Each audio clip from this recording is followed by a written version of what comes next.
Hello and welcome to Car Dealer Live. My name is James Batchelor. Today on the show, we have the Chief Executive of Glasgow-based Vardy Group, Peter Vardy, and he joins me now. Hello, Peter. Lovely to have you on. How are you doing? You okay? Yeah, very well, thank you. Very well indeed. Right, let's get cracking then. Really, can we start with just general update in terms of trading, really, for the group? Of course, as we know, it's been a very tough year for everybody. How have you weathered it? Well, our focus. Well, it's not easy, is it? And I think you're going from one day to the next trying to make the right decision. I think as leaders in any walk of life, we were just saying that it's difficult to make decisions when you realise you're not in control.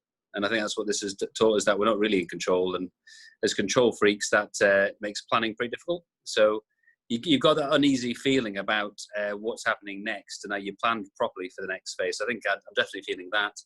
In terms of business performance, it's remarkably good. I think in quarter two, because we could sell cars online with online software, because we had that up and running, we were fortunate that we lost money, but not anything like what we maybe anticipated we would lose in May and June. So we actually made money in May and June, but lost in April. And then in July, we made back 3 times the loss that we made in Q2 in 1 month. So we're actually ahead now and planning, hopefully, at the end of the year to do the same as we did last year financially, or if not a bit more. I mean, it depends what happens in quarter four, obviously, with October and the impending unemployment levels. That's my optimistic wish list of numbers I'd like to get to. We're probably far more realistic when we're talking as a team, taking one day at a time. But it was good to get out of the loss with the July result. And then August, September, we'll wait and see. But new car orders are slightly ahead of what I thought. And demand for used cars has been pretty good. Obviously, we've hit back to school time for kids. So expecting a drop off in inquiry levels just this week, which I think yesterday was probably a sign that it was dropping off a little bit. And service is busy. A lot of dealerships like us will be turning cars away because you're that busy. You can't take in breakdowns and all sorts of stuff. So I think we're dealing with a huge influx, tidal wave of inquiries. And it's making everybody quite tired because we had a lot of people working hard through the lockdown. Yeah. And then they've come back to kind of tidal wave of stuff. But the profit's been there in July, so it's filled the hole. Nowhere near where we want to be for this time of the year. But, if August, September's good, if quarter four is not as bad as we kind of predict, then you could be somewhere near the usual numbers. But I think you're a very brave man to put your name to that. I think you just want to get through August and September with some profit and try not to lose any money in quarter four again. So I've got my optimistic mind on and I've got my realistic head on. And we're just trying to keep our head down a wee bit as an organisation, just do the basics properly. And then, inquiry management, we've now changed some members of the team to follow up every single lead that we haven't dealt, irrespective of where they've been. So you're trying to make sure you get every single inquiry in. We're looking at the digital funnel to see what we can do on that. Our e-commerce teams, which use the software we got from Silver Bullet, we've increased the team. So good news on that is our average sales per salesperson is about 16 across the group. But when they go into e-commerce team, it's 37 at the minute per person per month. Yeah. So our cost of sale has come down as we've sold more cars, not because we've reduced the headcount.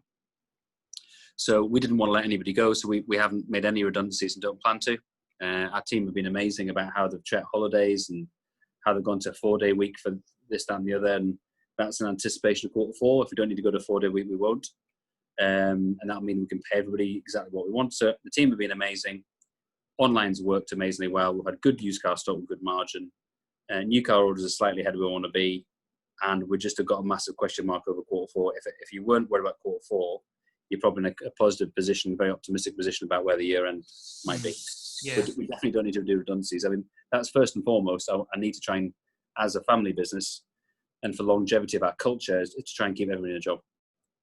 Because of course that's a big part of your business, isn't it? It's the whole family atmosphere, and you rank very well in terms of employee happiness. And of course, that must come under a huge amount of strain when other dealer groups across the UK are making job redundancy. So you are obviously in a very good place, but it must be very, very tough.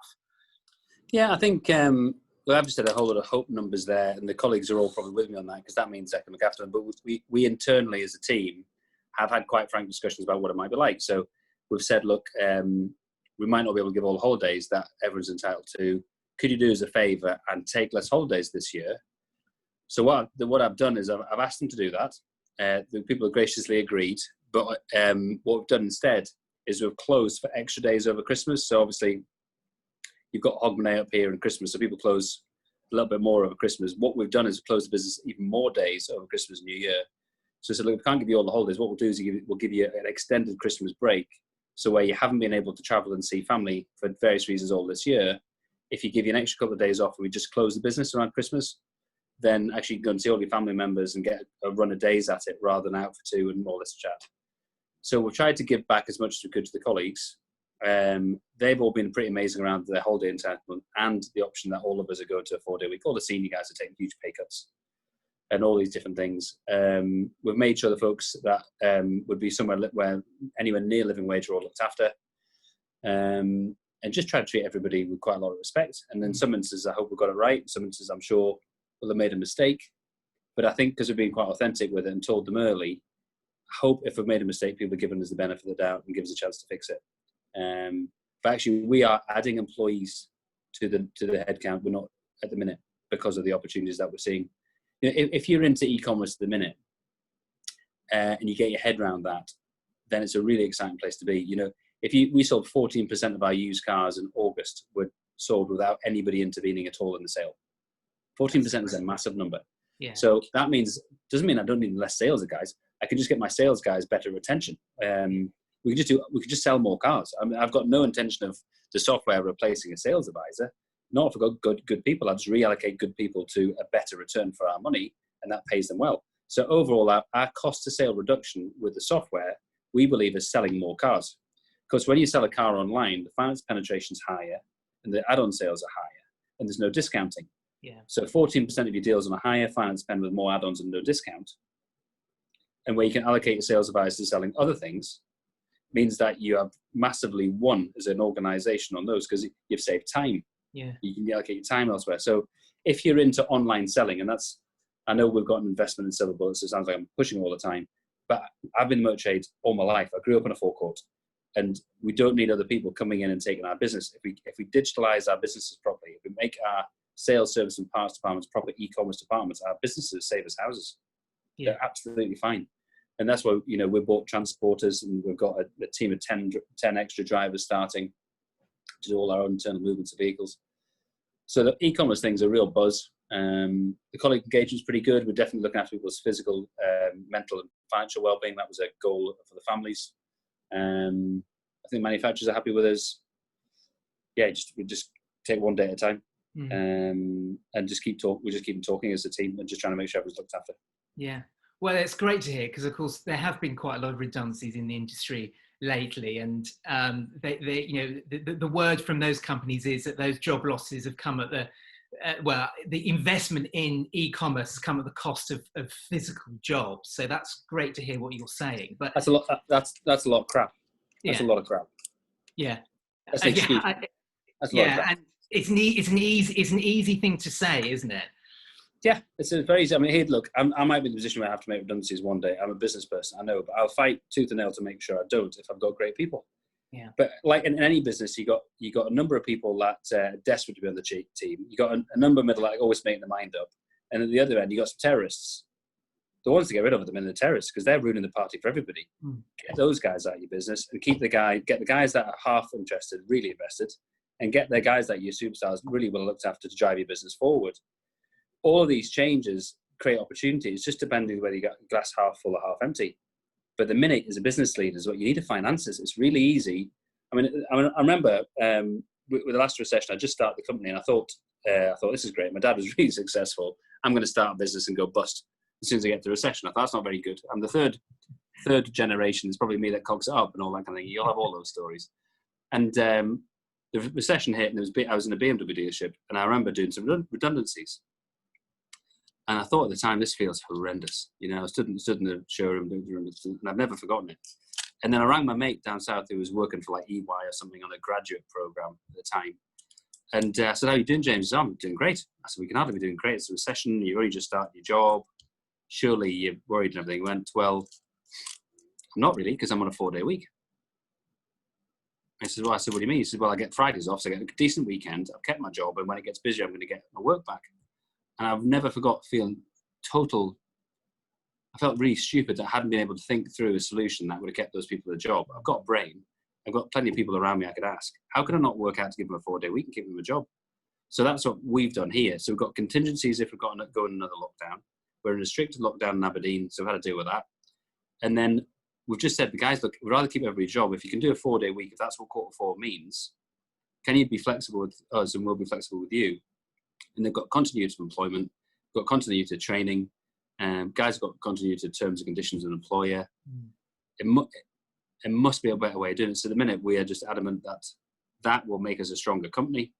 That hopefully people who haven't been checked properly but are really good operators will say, well, actually, those guys are good, because when it gets a bit crap, those guys don't chuck you under a bus. Yeah. If they can help it. And people will have business needs where they've had to do what they've had to do. And I'm not in that position, so I would hate to be, because I've been in it once. But I think part of the challenge of leadership is to try and find intelligent solutions to some of these problems, where you can actually grow your company by reallocating resource and finances to get the best return in a different area. And I think that's what we're just trying to do at the minute.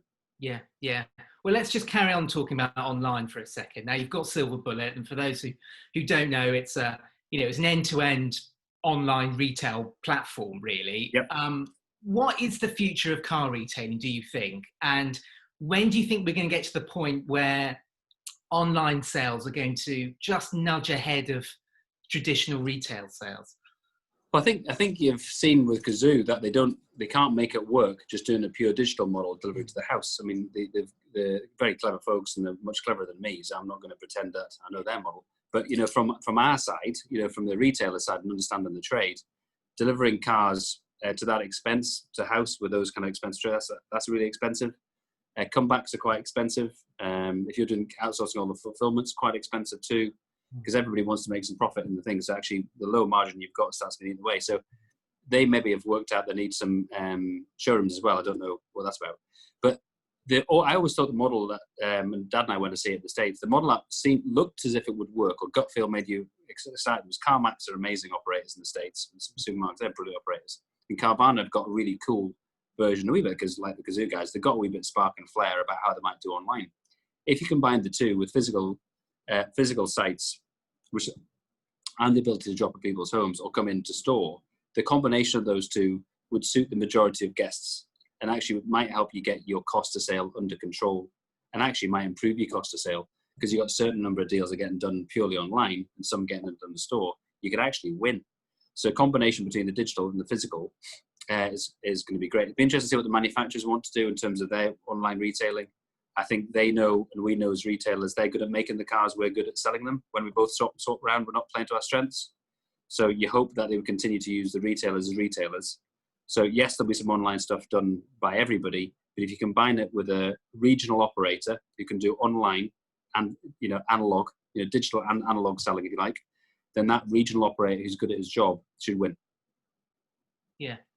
And let's face it, everybody's saying, you and I and key people in the industry have been talking about online sales for the last decade or so. And of course, a lot of that has catalyzed in the past few months for obvious reasons. But there's still a large number of people who still want to buy a car from a dealership, don't they? And that's not going to go away anytime soon, is it? I think what you've got, if you research, the Silver Bullet guys, I'm not working with them every day, but they're obviously part of the family businesses, and they crack on themselves. But what they do give me anecdotal research back. What the guys are saying is, when you research guests, a lot of them like the idea of going on an online platform where you can complete the whole transaction.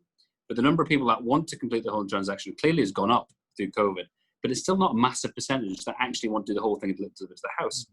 A lot of people want to stop. So if there's 7 steps to the sales process, including the handover, a lot of guests want to get along that, but then they might want to test drive the car. They get along that, but then they might think, I better take my part exchange in to see if I can get money for it. Everyone's a little bit different. And so if you give the customer an online journey of the 5-6 steps before handover, and then you give them a diary of where it's delivered to the house or they pick it up, everyone's not all doing the same thing. So you do need an assisted sale if a guest wants to stay online. So basically we've got 3 sales processes going. The customer completes it themselves online, all themselves. The second one is it's an assisted sale by an e-commerce team, not by a BDC anymore, because we need to get away from appointments and start talking about deals first, appointments second. So the assisted seller is still trying to sell you the car live. Mm-hmm. The third one is you go to kind of analog selling. So the customer does a bit online, does a bit with the e-commerce team, and actually still wants to visit a store. If you've got all three, which dealerships have if they get an online sales team, that is the perfect scenario. Yeah. Let the customer buy all online, assist them through an e-commerce team that can assist, just press the buttons with them and take over the screen type thing, or assist them wherever they want to get into the store and finish it there. If you do those three things, you're on a winner.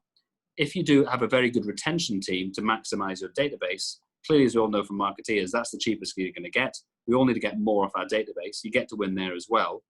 So you're good online, not assisted, online assisted, in the showroom face-to-face, and then you're good at retention. A lot of the clever guys, have worked all that out already. I'm just maybe catching up. The bit we've maybe mastered is the online bit, because that sales tool the guys developed is awesome. Selling 14% of your cars without doing anything. What's that about? That's amazing. And the margin's higher. So a bit of a no-brainer. So we're trying to combine all of that together and learn as fast as we possibly can about what sales structures and jobs are needing done in a dealership, what sales structures and jobs and KPIs are needing done in an e-commerce team, and how you maximize retention. And I think that whole sales department, your cost of sale isn't about taking people out. I think it's about increasing conversion. Conversion of an e-commerce lead, conversion in your showroom, conversion off your database. If you're massively overstaffed, of course, you've got a problem. But if you've got the correct staff levels, just set conversion targets in all three, and then give the guys the commission targets based on the correct conversion in all three, and then manage the sales process and crowd management. I mean, our Silver Bullet team have actually got what we believe is the latest sales structure and sales processes, which they are launching to dealers if they want to see that version. Other people might have better ones, but that maximizes the software. And with any software you take on, you have to read the ownership manual or the instruction manual before you actually buy the product. How do you get the best out of this product? You can't just plug it in and hope for the best. Yeah. And so that's what they're rolling out. And because they've got the people and process with the software, because it's written with us as a retailer rather than written by some software buffers, you actually can get the thing to make your money rather than be a cost. Yeah, yeah. Now, a lot of this is dependent on having good staff, but also having good managers and people in leadership roles. I mean, do you really think there are enough people coming through and there are enough good people in the industry at the moment? Oh, yeah. Oh, there's an awful lot of very good people. I don't think we're giving people leadership skills, though. So our problem is we aren't developing leaders because we've been frightened about, we haven't been making as much money as we like, so therefore we cut training bills, which is crackers, isn't it? Yeah. And if you think about compound interest, there's a kind of compound interest in developing people or about leaders, aren't they? Because they then go on to lead better and better and better, and they do more and more stuff. So the investment in leadership, if you relate it to compound interest, is a very similar metric. You invest the time in leadership and you will get a better business. So we all know that a good general manager, it's the difference between £1 million and the bottom line of a decent sized dealership. Good and bad one. So why are we not developing leaders? So we're really passionate at the minute trying to develop leaders. We did a lot of leadership development through the COVID program. We did use Dave Anderson actually on some of his leadership stuff, which was fantastic. We did our own leadership seminars here as well. And through the foundation, actually, we have developed, this is quite good fun. We went for a big, hairy, audacious goal. So with the foundation for the next 10 years, we're trying to teach every child in Scotland to start with leadership before they leave school. So we've developed an online leadership platform, which we're trying to get the best leadership material in the world for S1 all the way through. And then when they complete the online training, they get a qualification for it. We've built a young person's version of LinkedIn, which builds up as they complete the course. We've got a whole lot of people really interested in it, from Olympians to Scottish rugby players to the government up here is interested. So we think we'll give our young people, there's 277,000 young people in school in Scotland. We're trying to teach all of them to be the best leaders in the world by the time they finish school. Wow. Okay. But it's a global leadership program that we've set a team up for. So start with Scotland. Because it's online learning, we think we can turn it into different languages and send it across the world. Yeah. So I've been very fortunate. I've had some great leadership examples that have spurred me on to want to learn about leadership. Because when a leader gets better, everybody wins. And so we're trying to take that into schools and start early intervention with young people to get them to be better leaders than we've been. Hopefully they'll do a better job than we did when they come through in our age. So we've got a real passion for leadership. And we've got a lot of people got the raw ingredients, but who's going to spend time and develop these people? Because there's an awful lot of talent in the automotive space. I think at the other end, I think getting people to run hypergroups is very difficult. You know, I look at my dad's example. My dad, I believe, was a great operator. I don't think I'm biased as watched what he did. Yeah. He said he couldn't run more than 100 dealerships. He said when it gets to that level, it's very difficult to have any quality. So my personal opinion, for what it's worth, it's very difficult to get people to run groups of more than 100 dealerships. There's some very, very talented people at that end. I think even they struggle when you get to mega group stuff. And I don't actually think the manufacturer likes it either. They like regional players that do a good job in the area and get to know the area. So very interesting to see what happens going forward. But yeah, watch this space. I mean, the digital thing's going to change, and what do the manufacturers want in terms of representation? You know, and where do they get the best return? And the other one, which needs changed, and again, it's only my opinion, is the manufacturer-dealer relationship needs to return back to a partnership. It's a dictatorship with loads of them in it, and that's not getting the best out of the retailer. You know, we've lost that bit of having a relationship, and it won't be the guys in the UK's fault. I'm sure they're getting pressure from wherever, but there needs to be a bit of sea change in attitude about working together. Because, you know, if we get the working together thing back, because you've got retailers spending £12 million on dealerships and this, that, and the other, and then you get bollocking for the NPS score not being great this morning and take margin off you. Well, how can you take? I've just spent £12 million. How are you taking 20 grand off us?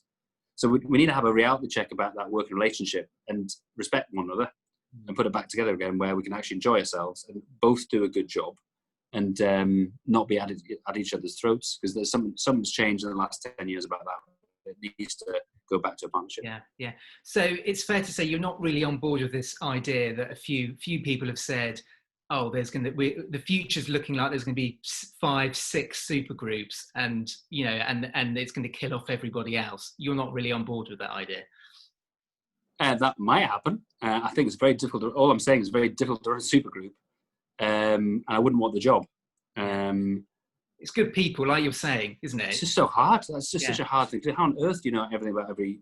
I mean, there's some. You know, I know the guys are talking about. These are talented guys, but my perspective is that they are very, very difficult to run, and I don't know whether the manufacturers really want them. Actually, I don't know whether customers really want them either, or staff really.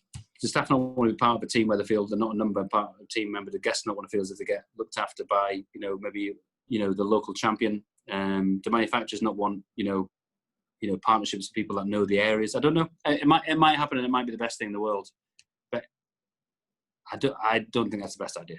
Yeah. Lastly, Peter, I mean, what are you looking forward to for the rest of this year? Probably a bit of downtime, I would imagine. A rest. No, I'll be if I can look after all the folks that I'm responsible for well, by the time we get to Christmas, I'll be over the moon. Because I think Dad and I just financially said you can't predict what financially you make this year. You might make nothing, you might make something. It's a bit of a write-off, but let's try and keep the culture together, the family together, look after everybody. As I say, with a really optimistic head-on, you might do the same as last year. With a realistic head-on, we might get a decent August, September out of it, and then just see what happens in quarter 4. Pessimistic is we'll not make any money at all. So who knows where you are on that scale, but we can afford to get through it as a family, so we're very fortunate. The business is very fortunate to be in that position. I don't take that for granted at all. So if we can get through it, learn as much as we possibly can. You know, I think some things have moved enormously forward in terms of our learning. So that's fantastic. So that will help. And just keep the team together and keep people looked after. Yeah. I think the financials, you know, if you're PLC, you've got to say different things. As a family business, you want to make sure you get through it unscathed financially, and also your people are unscathed as well. And I think that would be a result. Yeah. Perfect way to end. Thank you very much, Peter. It's an absolute pleasure talking to you as always. No problem. And for many more lives like this, please do head over to our website for the Car Dealer Live section. But until next time, thank you very much indeed, and bye-bye.